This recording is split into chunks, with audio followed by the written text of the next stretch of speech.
दोस्तों आज हम जिस मूवी को एक्सप्लेन करने वाले हैं उसका नाम है फ्लैटलाइनर। फ्लैटलाइनर एक एक्सपेरिमेंट है जिसमें हम अपने हार्ट को कुछ मिनट्स के लिए बंद करते हैं और आफ्टर लाइफ में जाते हैं। वहां हम देखते हैं कि आफ्टर लाइफ कैसी होगी, वहां क्या होगा।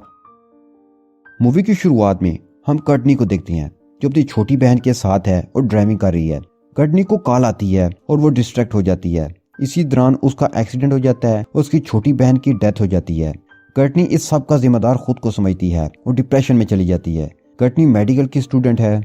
आईसीयू में जब वो एक पेशेंट के पास से गुजरी होती है तो वो ऑब्जर्व करती है कि उसका हार्ट 2 मिनट्स के लिए बंद हो गया था और फिर ट्रीटमेंट के जरिए वो दोबारा जिंदा हो गई थी, यानी 2 मिनट्स के लिए वो आफ्टर लाइफ में थी। वो पेशेंट से आफ्टर लाइफ के बारे में क्वेश्चंस करती है लेकिन कोई आंसर नहीं मिलता। वो अपने फ्रेंड्स सैम और सोफिया को हॉस्पिटल के एक रूम में ले जाती है और कहती है कि मैं एक्सपेरिमेंट करके आफ्टर लाइफ में जा रही हूँ, अगर मेरी डेथ हो गई तो तुम लोग जिम्मेदार नहीं होगे।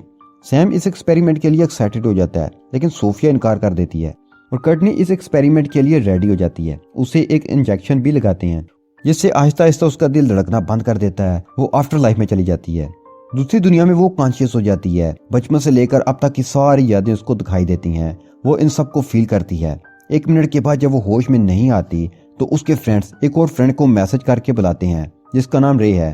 वो लोग कर्टनी को असल दुनिया में वापस ले आते हैं और उसका दिल दोबारा से एक्टिव हो जाता है। अब वो उसके ब्रेन को एनालाइज करते हैं जो कि आफ्टर लाइफ में जाते ही ब्लैक हो गया था, लेकिन ब्रेन के कुछ पार्ट्स जो कि खुशी, गुस्से, दुख, भूख को फील करते हैं वो और ज्यादा एक्टिव हो गए हैं। उसके साथ ही वो पार्ट्स भी ज्यादा एक्टिव हो गए थे जो ख्वाहिशात और तनाव को कंट्रोल करते हैं। आफ्टर लाइफ से वापस आने के बाद कर्टनी ज्यादा पावरफुल हो गई थी, फिजिकली भी और मेंटली भी। वो क्लास में सब क्वेश्चंस के आंसर बहुत ही इमीडिएटली देती है और सब उसकी पावर को देखकर हैरान होने लगते हैं। उसकी मेंटल पावर बहुत बढ़ गई थी। कर्टनी की लाइफ में चेंजेस देखकर उसके फ्रेंड्स डिसाइड करते हैं कि वो भी इस एक्सपेरिमेंट को ट्राई करेंगे। सैम इस एक्सपेरिमेंट को ट्राई करता है। वो आफ्टर लाइफ में जाता है और देखता है कि उसकी गर्लफ्रेंड प्रेग्नेंट थी और उसने उसका साथ देने के बजाय उसे छोड़ दिया। वो बहुत ही गिल्टी फील करता है। सैम के बाद सोफिया इस एक्सपेरिमेंट को ट्राई करती है। वो देखती है कि क्लास में एक टॉपर लड़की थी। सोफिया उसे जेलस फील करती थी, इसलिए उसने इस लड़की की प्राइवेट पिक्चर्स सोशल मीडिया पर अपलोड कर दी, जिसकी वजह से उस लड़की ने स्कूल आना ही छोड़ दिया।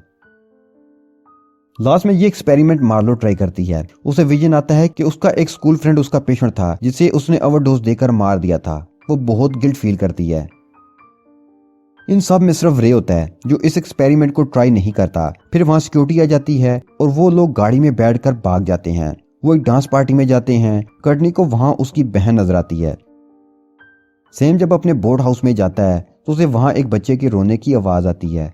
जब वो कपड़ा हटाकर देखता है तो वहां कोई बच्चा नहीं होता। वो पीछे सोफे पर उसकी गर्लफ्रेंड लेटी हुई है।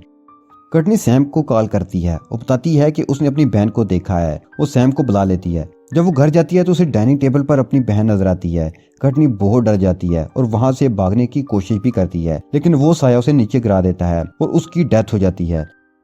कर्टनी की डेथ से उसके सब फ्रेंड्स परेशान हो जाते हैं। इन सब को विजन आने लगते हैं कि जो गुनाह उन्होंने किए थे वो उन्हें परेशान करने लगते हैं। सैम अपने बोट हाउस में होता है। वहां उसकी गर्लफ्रेंड का साया फिर से आता है और वो उसे पानी में धकेल देता है। किसी तरह से वो वहां से बचकर निकल जाता है। मार्लो जब हॉस्पिटल के एक रूम में होती है तो उसे वहां अपने उसी दोस्त का विजन आता है जिसे उसने दवा की ओवरडोज देकर मारा था। वो वहां उस पर अटैक करता है। मार्लो डर के मारे वहां से भाग जाती है। सोफिया एक लिफ्ट में होती है और लिफ्ट का डोर एक बहुत ही भयानक रूम में ओपन होता है। उसे वहां वही लड़की नजर आती है जिसकी उसने प्राइवेट पिक्चर्स अपलोड की थी। कर्टनी के सब फ्रेंड्स को विजन नजर आते हैं सिवाय रे के, क्योंकि उसने ये एक्सपेरिमेंट ट्राई नहीं किया था। वो सब एक बार फिर इकट्ठे होते हैं और अपने विजन्स के बारे में डिस्कस करते हैं। उन्हें कंफर्म हो जाता है कि ये विजन कोई भूत वगैरह नहीं बल्कि उस एक्सपेरिमेंट की वजह से हैं। इस एक्सपेरिमेंट के उनके ब्रेन में अच्छी यादों के साथ वो पार्ट भी एक्टिव हो गया था जिसमें पास्ट के गिल्ट्स हैं। इन विजन से जान छुड़ाने के लिए वो सब डिसाइड करते हैं कि वो अपने पास्ट के इस गिल्ट को खत्म करेंगे, अपनी गलती को सुधारेंगे। सैम अपनी गर्लफ्रेंड के पास जाता है। उसके साथ उसका बेटा भी है, यानी वो सैम का बेटा है। सैम उसे माफी मांगता है और कहता है कि मैं तुमसे शादी करूंगा और तुम दोनों का ख्याल भी रखूंगा। फिर हम देखते हैं सोफिया को। वो अपनी क्लास की टॉपर के पास जाती है जिसकी उसने प्राइवेट पिक्चर्स अपलोड की थी। वो भी उसे माफ कर देती है। अब सैम और सोफिया को विजन आना बंद हो जाते हैं क्योंकि दोनों ने अपने गिल्ट को खत्म कर दिया था, अपनी गलती को ठीक कर दिया था। मार्लो को अभी विजन आते हैं क्योंकि उसने जिस दोस्त को मारा था वो अब इस दुनिया में नहीं था।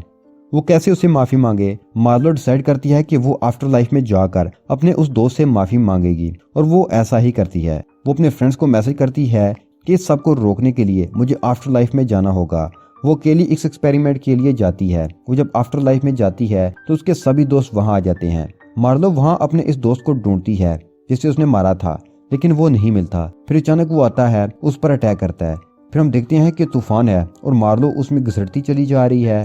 तो तभी वहाँ कर्टनी आ जाती है और उसे कहती है कि तुम इस तूफान से नहीं निकल सकती जब तक तुम खुद को माफ नहीं कर देती। मार्लो के दोस्त उसे असल दुनिया में वापस लाने की कोशिश करते हैं, लेकिन वो उसे वापस नहीं ला पा रहे थे।